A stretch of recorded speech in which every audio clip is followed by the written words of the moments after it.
Hello, Gum Daddy. This is Micronesian Independence Day, so we have 4 hours free today from our language, as our language teachers have been excused from teaching.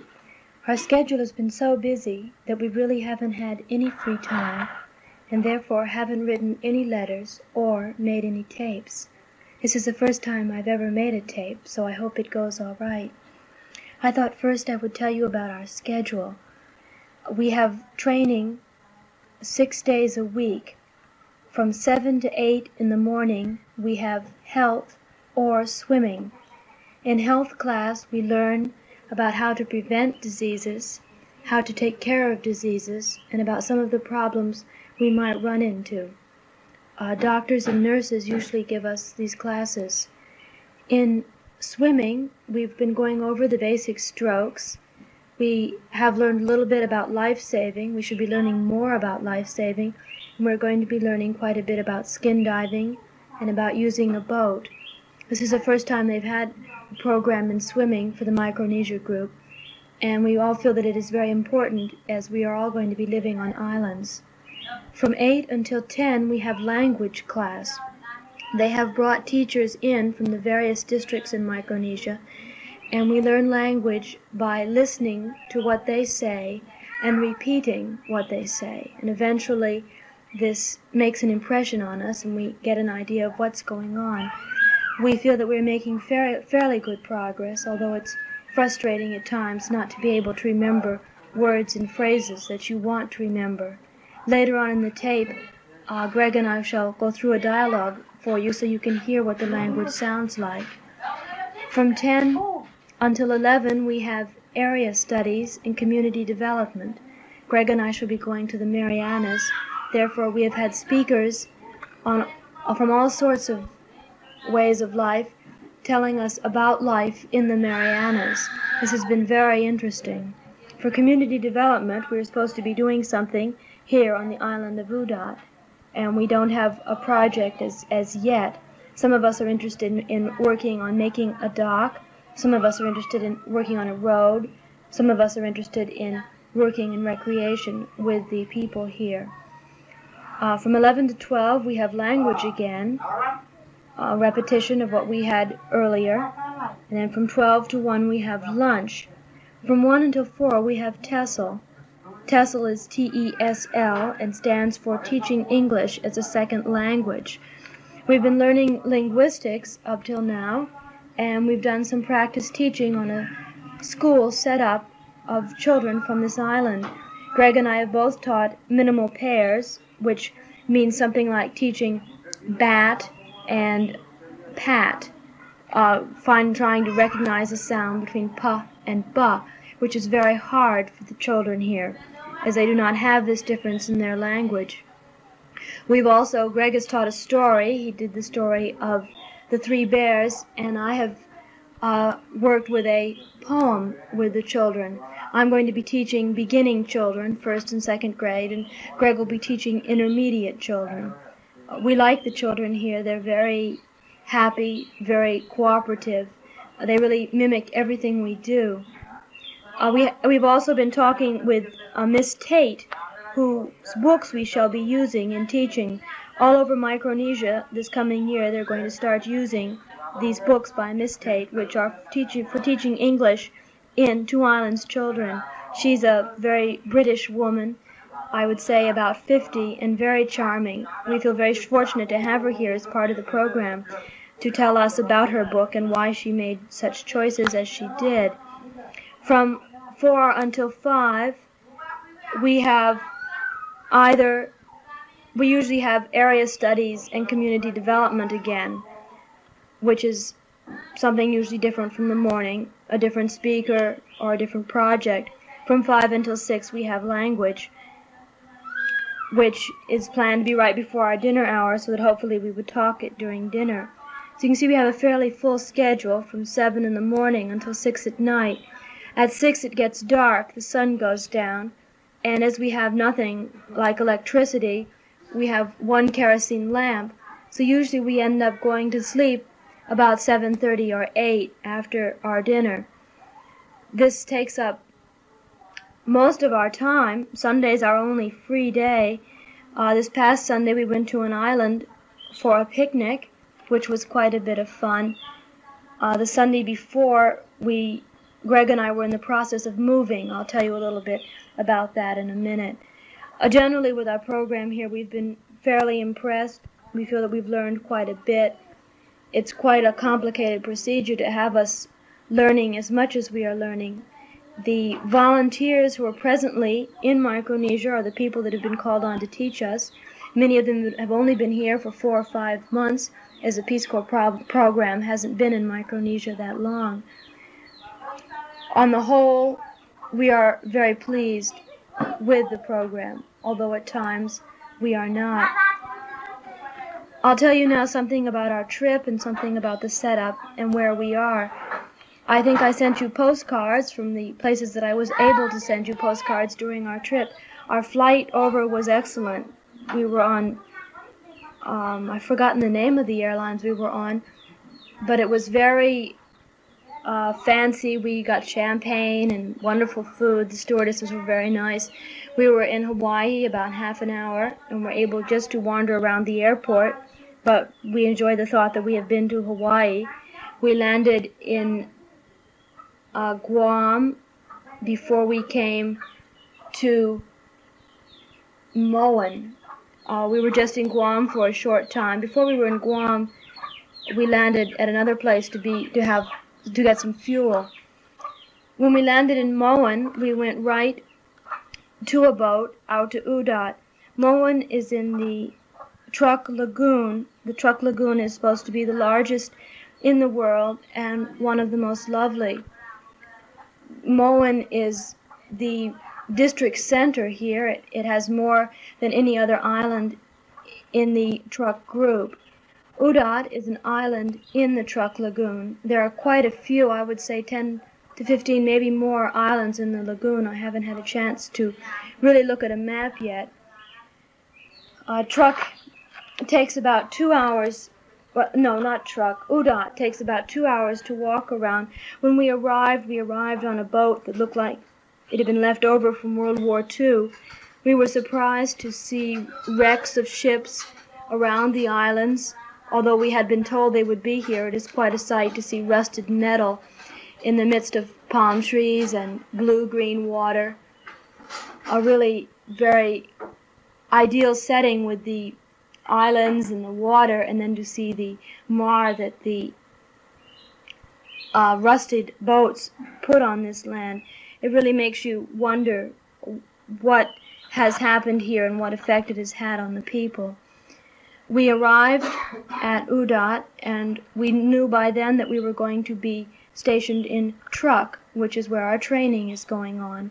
The island has been divided into 6 sections. There are about 1,000 Micronesians here, or Truckies, and various Truckies' families had built houses with Peace Corps material and Peace Corps help. These houses are to be theirs, or are theirs now, and will be theirs to live in after we leave. The Peace Corps has seen the work on this island as a large community development program. The island has prepared to have the Peace Corps trainees here. We're looking forward to it.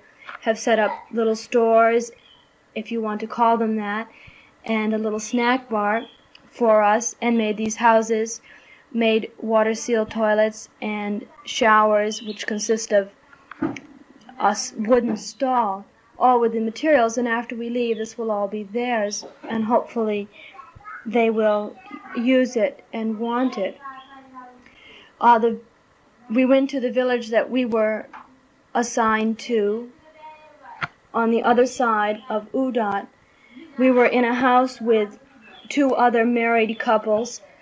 The houses are not at all large. They just consist of the frame, wooden outside, and then 2 partitions to make 3 rooms. Each couple was able to have their own room, although there was nothing like doors. We were provided with mats and mosquito netting, so that our room consists of walls and a mat to sleep on with mosquito netting to put over us at night. We've really been very comfortable sleeping on the mats. We feel it's very good for our back. Every once in a while we miss not having something soft to sit on, like a chair. It's hard to realize how used to we are to this sort of thing in the States. Now we're getting used to just sitting on the ground or on the grass, whatever happens to be around. We liked the Truk people that we were with very much. We liked the other trainee couples. But after we were there about a week, we were asked if we would transfer to the Marianas. The reason they asked us to do this was because the Marianas were short quite a few people. They only had 19 trainees, and they had been expecting 32. They asked us particularly because of my teaching experience. The Marianas is the most advanced of the groups in Micronesia. Saipan is their large city, and it has quite a few Western ideas, more than any other part of Micronesia. There is more of an emphasis on teaching, and we shall be doing more teaching than community development, whereas in contrast in Truk we would be doing more community development than teaching. We had the decision of whether or not to change, and although we were very happy in Truk, we saw no reason not to change if they needed us to do so. So we then moved on a Sunday to the other side of the island of Udot, to the Marianas group. We are now living again with two other couples. They both happen to be going to Yap. They were not able to put us with other Mariana couples because of the housing situation. We've been very happy over here also. We've grown to like the people we're living with, and things are working out fairly well. The island of Udot is basically has breadfruit trees and palm trees. Everything is very green. It goes up to a couple hills in the center. There are a couple springs of water that come down, although the water is not that good in some places and cannot be used for drinking. We get most of our drinking water from catchments of the roof when it rains. We've had quite a few rainstorms here. Some of the houses have been flooded out. You can't even compare it with rains in the state. It'll rain all night, very, very, very hard. And when we go out in the morning, we are very apt to wade through puddles and mud that will be over our ankles. More than apt to, we have to. In some places, the water can go up to the middle of your leg. This is something we have again become used to. On a rainy day, we just either go barefoot or put on our sneakers and wade through. On a nice day, we usually wear zoris, which are kind of sandals that just go between the toes. We try to be very careful to always have something on our feet because of the problem of infections you can get through your feet. Most of the people here, the Micronesian people, do not wear something on their feet and therefore have a great many infections. Health is one of the main problems on the islands. Their sanitary conditions are not very good. There are a great many flies, a great many mosquitoes. There are pigs and chickens that wander all over into everything. There's no real idea of washing washing dishes, washing your hands. The people do not swim per se. The women may go out to gather shellfish. The men may go fishing. But there is not this swimming that we do. In fact, I think they laugh at us for swimming. One of the interesting things that I've had to get used to is swimming in a skirt. In Truk, the women it's very important that you keep the area above your knees covered at all times. It does not make that much difference whether you keep the upper part of your body covered, but you must keep this lower part of your body covered so that even in swimming, I end up swimming in sneakers and skirts. This we would have to do for our entire time if we were going to stay in Truk, but since we are going to be going to the Marianas, This will change because the Marianas do have many more Western ideas, and there the women do wear, evidently in Saipan, mini skirts and bathing suits if they go swimming. We found the people here very friendly, very happy, very talkative and helpful. They've been very good to us. We certainly must seem very funny. We don't really know their language. We have many different customs that we sort of take for granted. Another thing we've had to get used to is there's no public display of affection among the Truckees. Men and women do not even walk together or do things together. Men will walk together holding hands, or women will walk together holding hands, but men and women may not do this. We have to be very careful not to show any affection in public, and actually we are going against custom just walking together. But of course, as Greg and I are going to the same classes, we do walk together and forget about this custom. I want to emphasize that we're very happy, that we're very glad to be here, and that we've really grown to like many of the things, and we really do not feel the least bit uncomfortable. For example, bathing. You would think we'd be very used to taking showers and baths in the States, and out here Greg takes a bucket of water and pours it over me as I stand in this stall, and I do the same for him. We've really grown to like this. We feel much cleaner in a way. The water's very soft. My hair is much softer than it ever was in the States. We enjoyed looking out, walking at night with the stars so bright, looking at the sea and the islands. It always amazes us how beautiful it is. There are many problems. If there were not many problems, there would not be a reason for us to be here. Education is what we are both going to be emphasizing, as we're both going to be teaching English. This has been one of the problems, as I think I told you about before, with their communication, in that each group speaks its own language. I'm not sure how aware you are of the geography of Micronesia. I don't think I could explain it to you here. I would suggest that if you can get a hold of a map and look at it, it would be very good. There are 6 groups of islands: the Marianas, the Yap, Ponape, Palau, Truk, and Marshalls. Just from talking with the different groups that are on the islands that are going to these different places, we know that each area has a completely different language. We cannot understand when the trainees speak in the language they are learning from a different district. Each has separate customs. The people have different qualities. I suppose you could compare it with the different regions in the state, except that transportation and distances are so much greater that the differences are even greater. Another aspect of Micronesia is the distances between places. When we were going to Truk, when we had originally been scheduled to go there, we were hoping to go to an outer island. This would mean an island out of the Truk lagoon. This would mean that we would probably be out of communication, more or less. A boat might come once every 3 months with supplies, mail, or whatever we needed. Sometimes these boats break down and don't make it. I suppose sometimes an additional boat might come. But you're living away from civilization in a sense as we know it. You would live on food that you would bring with you, or breadfruit and taro, which are 2 of the main foods here. We like breadfruit very much.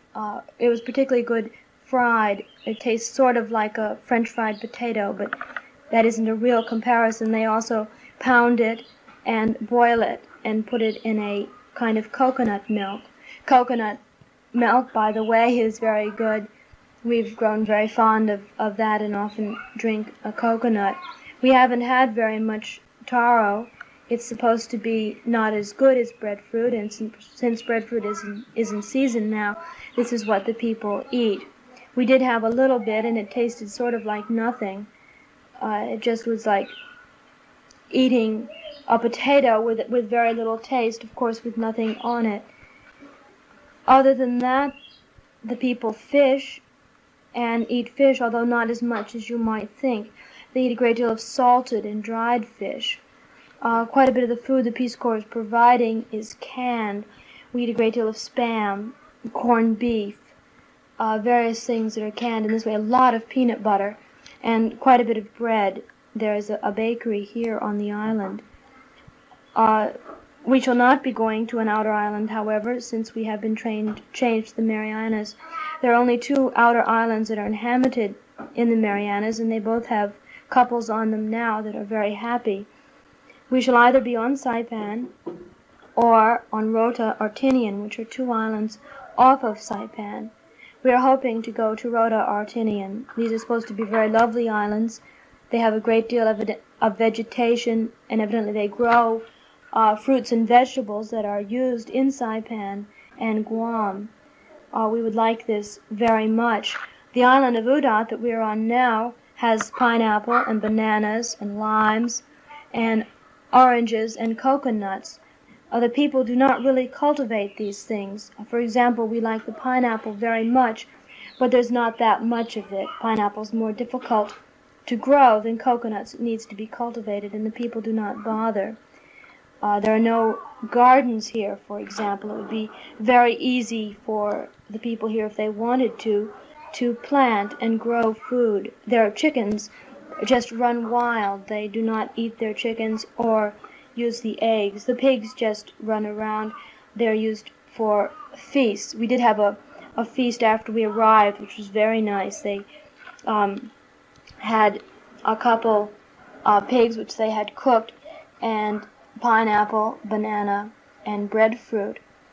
They make mats out of the coconut fronds, which are really lovely, and they do them very quickly. They take the frond and kind of weave it together and then split it.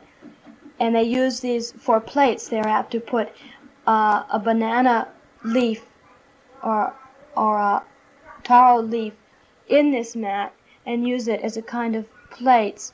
The Peace Corps provided us with silverware, although generally the people just eat with their hands and do not use silverware.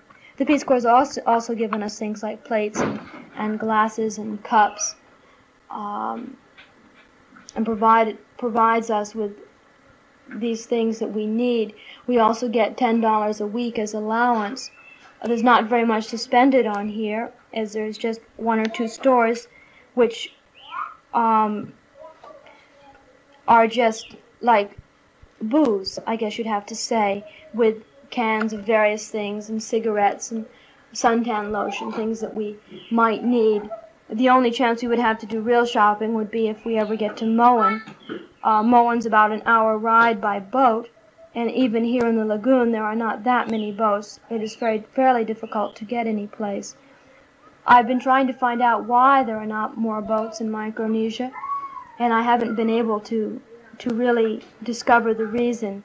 Some people I've talked with have said that the government, the United States government, is putting more money into education than into transportation. And one of the big problems is that there are materials sitting in warehouses that have not been able to be transported.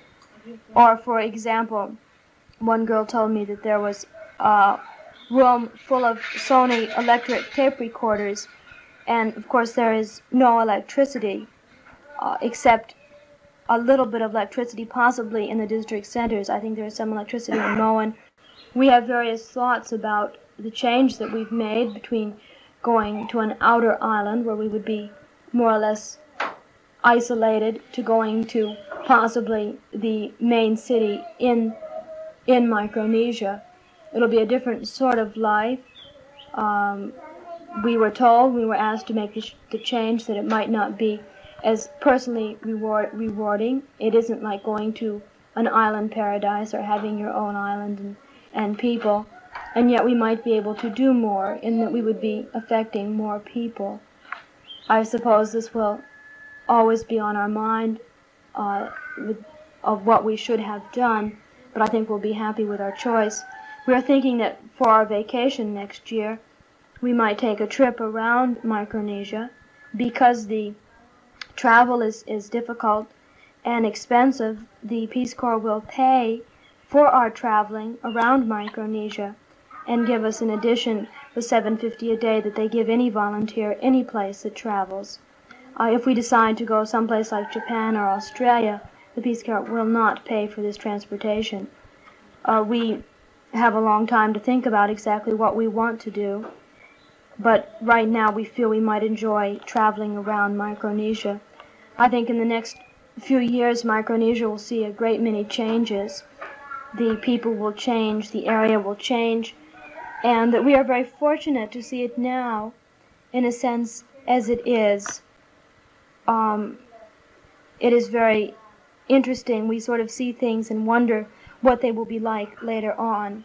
We wonder what the island of Udot will be like after we leave.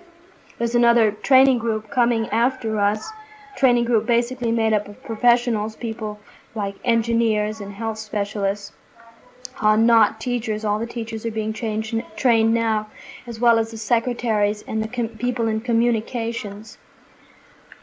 We're wondering what changes our being here will have.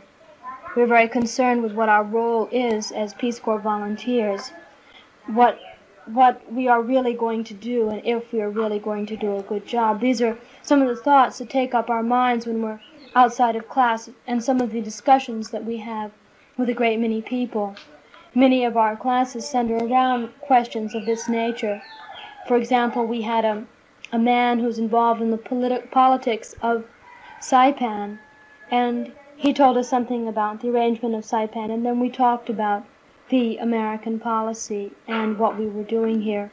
It is very important throughout our time as trainees that we do keep out of the politics of the area.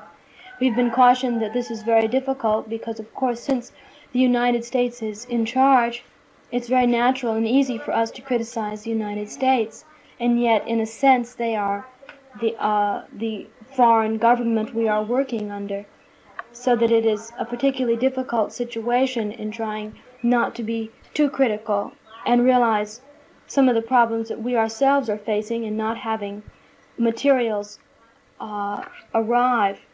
This is one thing we have noticed in our classes where we are supposed to have had books and they have not arrived yet. A great many things take a long time. If a meeting is supposed to start, say, at 11, the speaker might never make it from Moen because there isn't a boat. If school's supposed to start at 1, maybe the students will all be there by 2. Time is very different. There is no reason to hurry. The heat physically slows you down. And then the attitude, of course, as you sit on this island and see the ocean and the happiness of the people, and it's just very pleasant. You don't really feel like hurrying. There seems to be no need. It's as if the world doesn't exist outside. We, for example, hear very little news. We do have a shortwave radio, but we haven't used it that much. Only once have we heard news. We really have very little idea of what is happening. There are magazines around which we can hopefully get a hold of sometime and read. But we haven't felt this driving desire. We do wonder every day what's happening in the outside world, and we would like to know, but it's as if it doesn't really affect us here. It's as if the outside world doesn't quite exist. We really haven't gotten any mail yet either. I got a letter from one of my students, and we got an anniversary card. We found that the mail, this card that we got, took 9 days to get here. Mail only goes out on Monday. Sometimes it'll go out on another day, but you don't know how long it's going to sit waiting to go one place, waiting to go another place. We ourselves have spent a great deal of time sitting, waiting to go here, waiting to go there, waiting for someone to arrive. At first it was very frustrating. Now I think we've grown to expect it a little more. We are in a very organized system with our training, and yet we cannot always stick to this organization because, for example, today our teacher did not want to teach language because of it being a legal holiday for the Micronesians. Now, we were completely unaware of this. There was a great deal of confusion, and then finally we were told that the teachers would not teach But news does not come to you right away. You do not always know what's happening. And yet, it's kind of nice in this way. And we are enjoying this time now to make a tape, and we certainly don't waste any time. You might be interested in something. I mentioned health earlier. This morning, the doctor from the Marianas spoke to us. Each district has a doctor whose entire function is to look after the trainees. If we had any trouble, we would be able to contact our doctor and see him. There are also trained Micronesians who could help us. The Peace Corps will be running, our doctor will run tests to make sure we haven't picked up any parasites. We will have an examination halfway through, and when we are finished, actually the Micronesia has very few diseases. It doesn't have anything like malaria or yellow fever or cholera that many other areas have. There seems to just be this problem with parasites. Tuberculosis is also a problem that affects many of the people here, the Micronesians, although I do not believe any Peace Corps volunteers have this yet. I think so far the major problem among the trainees has been infections. You get a mosquito bite, and if you scratch it and break the skin, you're apt to have it get infected very easily. I had a small infection on my foot, and I was surprised at how easily I got it. I just had a blister, and then all of a sudden it seemed to be infected. This is something that I think both of us have been taking fairly good care of ourselves. This has been the only real problem that we've had besides getting a little bit too much sun. And I would much rather have problems like infections that can be taken care of than have these major diseases be a threat. Actually, we are in a very safe area of the world.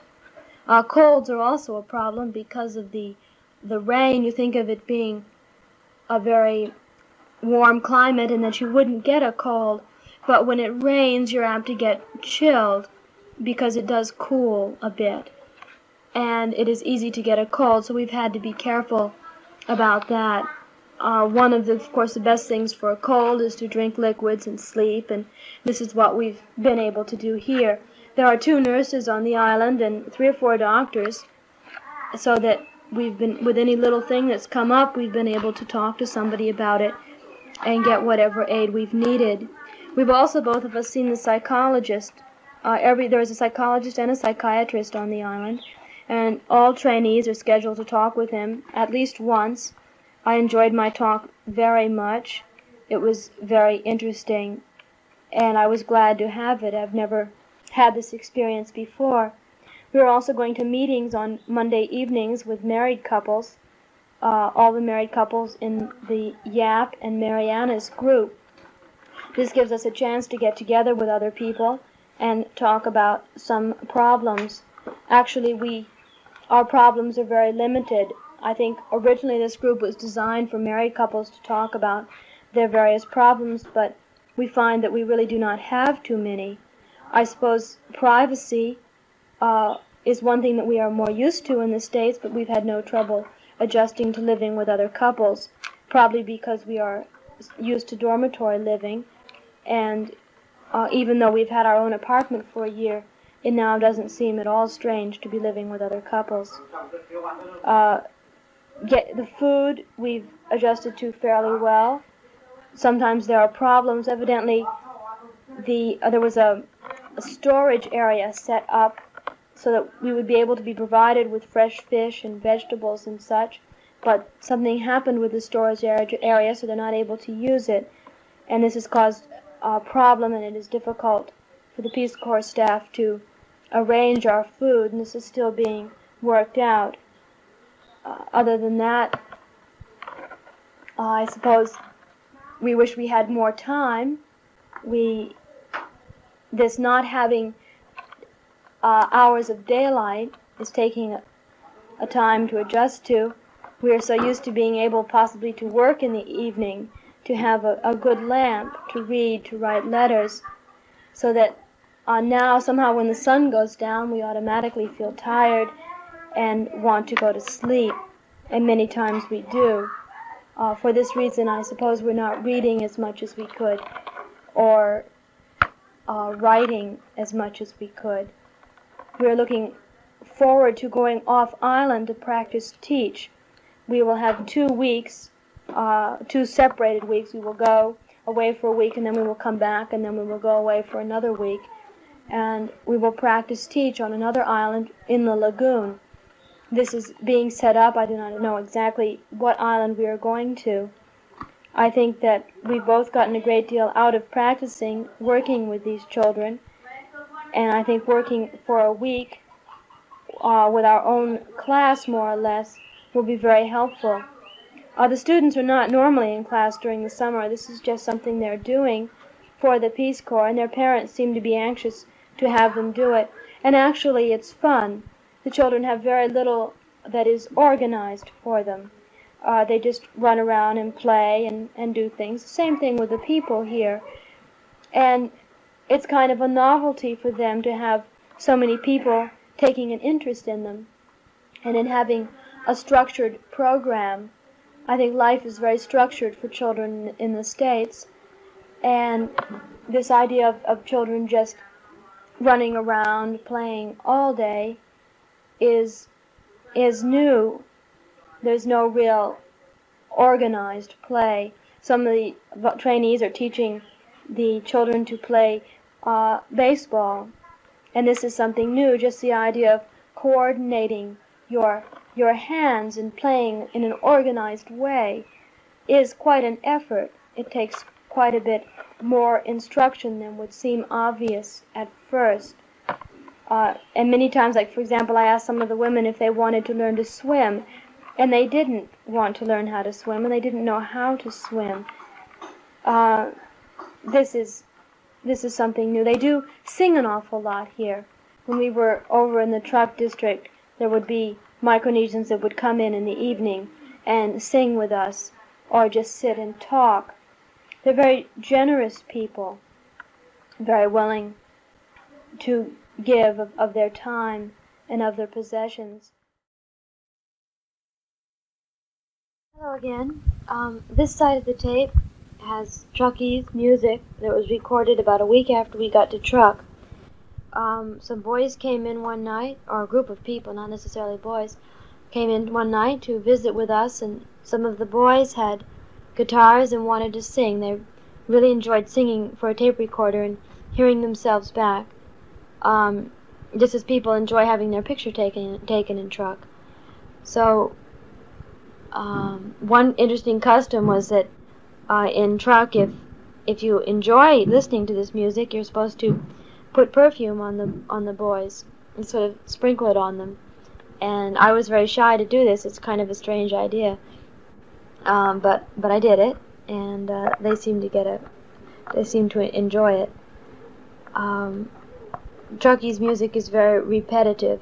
It bothered us after a while hearing it over and over and over again. Although they can do a beautiful job with parts, and we wished we'd been able to get some of the music that we heard in parts, where people sing 4 or 5 parts. It's really beautiful.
I guess you can realize that Tom Dooley is not a Truckee's folk song. It happened to be one of the songs that we all knew in common, that we could sing together, that they knew in English. There were other songs. You want to call it singing, yeah. Yeah, well, we were all pretty bad. There were other songs of this nature that we could sing together, that they knew in English and we knew in English. Suki na Suki. Suki means come in, I think, or who's knocking. Anyway, the basic idea of the song is that someone wants to come in. Suki, I think, is come in to visit his girlfriend, and that's about all the song says. Most Truckees' songs deal with love. Almost all of them, I think. All the songs are played in one key. That's why it's all played in the key of G. They don't use other keys. The other songs that we sang in common was The Night Before We Left Our Family on Oonai, which was another sad occasion. We sat around with our mother and father there, and they were, as I said, we've told you before, the Protestant minister, and we sang Christmas songs. Silent Night, Oh Holy Night, and basic religious songs, Jesus Loves Me, and this sort of thing. They knew them in English as well as Truckees, and we could all sit around and sing them in English.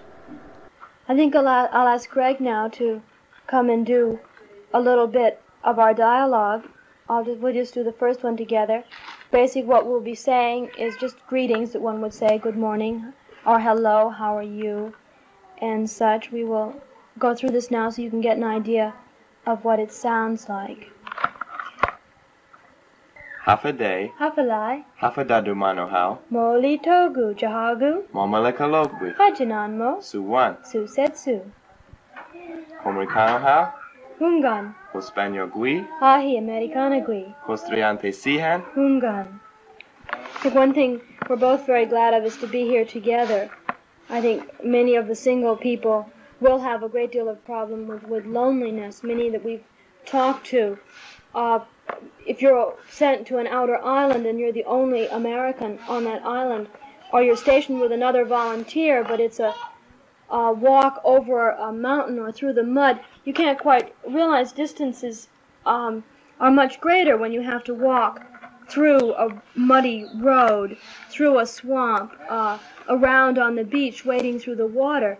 You just don't get there as quickly, and you just don't go as often. So that even though there might be 2 or 3 volunteers on an island, getting to each other may be extremely difficult. Even when we were just living on the other side of the island, if you wanted to know something, and you had to go to the center, that was about sometimes an hour walk, to get to the center, and then an hour walk of the center being where we are now, just where the office is with most of the people. And many times they wouldn't know, and it was really very, very difficult. And you really end up depending on yourself to do everything. If you want to get someplace, you stand on the end of the dock and you wait for a boat to come, and you say, will you take me to the other side? Particularly, I mentioned I had an infection on my foot, and I wasn't able to walk, and I had to come over to see the doctor. And I would wait for a boat to come. Many times I would go with the people that teach swimming as they went all over the island on a boat. But this just took waiting, and I had to organize it on my own. There was no one that was going to tell me to do this and tell me to do that. This was kind of a shock to us at first. We thought we would, not that we thought we would be told how to do things and what to do, but we were more or less used to this. And if we were having, if our food didn't seem to be being cooked quite right, well, then we go out and we explain how to cook it, or we work at cooking ourselves. Our families are getting paid $60 a month to cook for us. They are being provided with all the food. Sometimes we feel that we could do just as well cooking ourselves, but of course we don't get home until 6, and then it is dark. And cooking consists of building a fire, which takes a bit of time, and working under these conditions, which most of us are not used to. So we're more or less trying to learn about cooking from the people that are cooking for us. We've enjoyed most of the people that we have met who are trainees. There are about, I think, 160 of us. Is that right? About 160. There are about 160 of us here, and there are about 100 staff people. This includes teachers, project directors, district directors, all sorts of people, which is really excellent. There's experts in almost every field that we can talk with. The man who's district director for the Marianas group will be here soon, and we can talk to him if we need to. We've already talked to him once. The person that will be is director of teaching in the Marianas. She's not a Peace Corps person. This is her job. She's in charge of all the education in the Marianas. She's here teaching us. We're getting to know a great many people that we will need to work with. We know we've had talks with the man who's in charge of the entire Pacific area for the Peace Corps. We've talked with the man who's in charge of Micronesia for the Peace Corps. We've talked with all sorts of people, contract teachers, people that have lived here for 6 or 7 years, people that have only lived here a month. I think this is one of the most valuable things, is having all these people available. We can ask them questions about things that are bothering us, and we know them in a personal way. They're living with our friends. We don't happen to have anybody living with us, but most people have a language informant or someone living in their house, someone always available to teach them something or tell them something, so that we're getting to know people as friends and casually. Plus, the other valuable thing is just being here. We could never, in San Francisco or in Hawaii or in Key West, which are places where they've trained people, learn what it would be like. It took being here.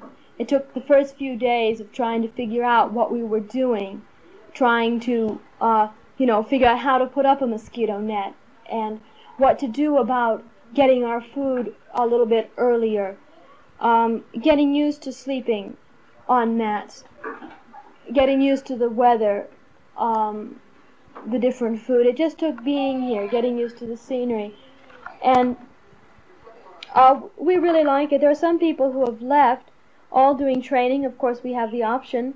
We're being trained. They're looking at us to see if they want us, and we're looking at the situation in the Peace Corps to see if we want it.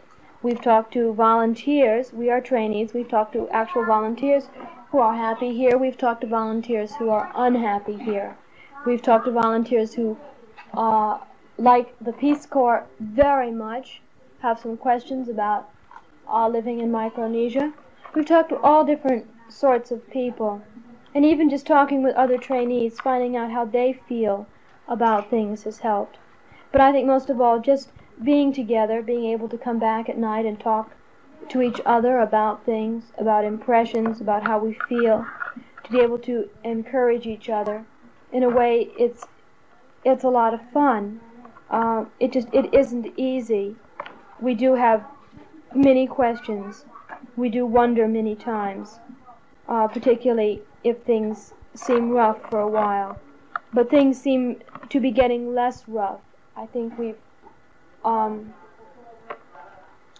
are pretty well used to things and are really now becoming very excited about what is in store for us in the future.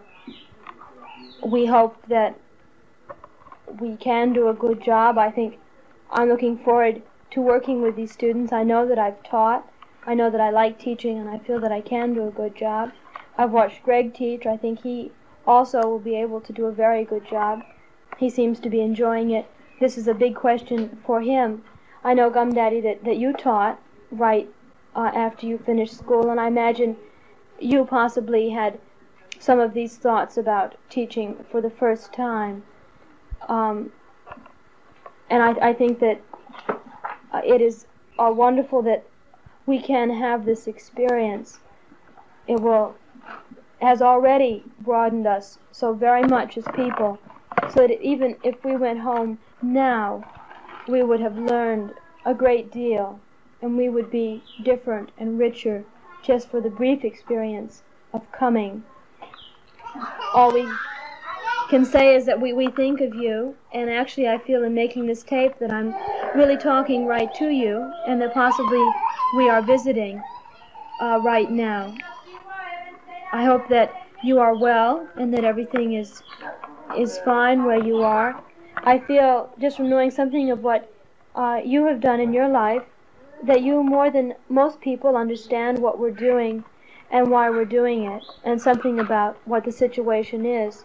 I don't feel we need to explain things as much, and I also feel that if something sounds strange or odd, you will not, that you will understand it, and that you won't make it more than it is.